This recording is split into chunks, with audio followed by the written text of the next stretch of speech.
शोध प्रबंध एक व्यापक और लंबा शैक्षणिक दस्तावेज है जो किसी विशिष्ट विषय या विषय पर मूल शोध और निष्कर्ष प्रस्तुत करता है। यह आमतौर पर डॉक्टरेट या पीएचडी डिग्री के लिए अंतिम परियोजना के रूप में आवश्यक है, लेकिन कुछ देशों में मास्टर कार्यक्रमों का भी हिस्सा हो सकता है। एक शोध प्रबंध में क्या शामिल है, इसके प्रमुख पहलू यहाँ दिए गए हैं। उद्देश्य। एक शोध प्रबंध का प्राथमिक उद्देश्य शैक्षणिक क्षेत्र में नए ज्ञान, अंतर्दृष्टि या सिद्धांतों का योगदान करना है। यह उम्मीदवार की स्वतंत्र शोध करने, डेटा का विश्लेषण करने और विद्वानों की जांच के आधार पर निष्कर्ष निकालने की क्षमता को प्रदर्शित करता है। दायरा और लंबाई। अन्य शैक्षणिक पत्रों की तुलना में निबंध व्यापक और गहन है।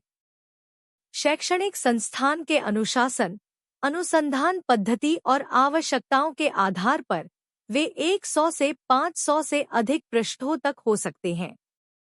संरचना। शीर्षक पृष्ठ।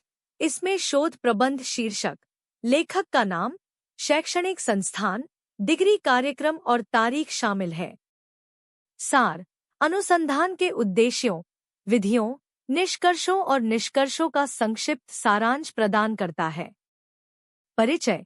शोध विषय का परिचय देता है, शोध प्रश्नों या परिकल्पनाओं की रूपरेखा तैयार करता है और पृष्ठभूमि की जानकारी प्रदान करता है।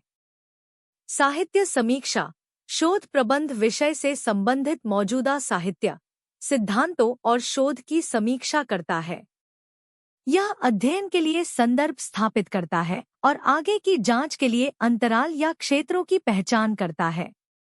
कार्यप्रणाली। अध्ययन में प्रयुक्त अनुसंधान डिजाइन, डेटा संग्रह विधियों, नमूनाकरण तकनीकों और डेटा विश्लेषण प्रक्रियाओं का वर्णन करता है। परिणाम। शोध निष्कर्ष, डेटा विश्लेषण और सांख्यिकीय परीक्षणों या प्रयोगों के परिणाम प्रस्तुत करता है। चर्चा। शोध प्रश्नों या परिकल्पनाओं के संबंध में परिणामों का विश्लेषण और व्याख्या करता है।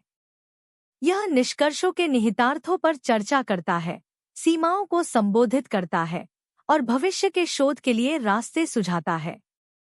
निष्कर्ष। प्रमुख निष्कर्षों, क्षेत्र में योगदान और अनुसंधान के निहितार्थों का सारांश प्रस्तुत करता है। इसमें अभ्यास या नीति के लिए सिफारिशें भी शामिल हो सकती हैं। संदर्भ। एक विशिष्ट उद्धरण शैली, उदाहरण के लिए एपीए, एमएलए, शिकागो का पालन करते हुए शोध प्रबंध में उद्धृत सभी स्रोतों को सूचीबद्ध करता है। परिशिष्ट।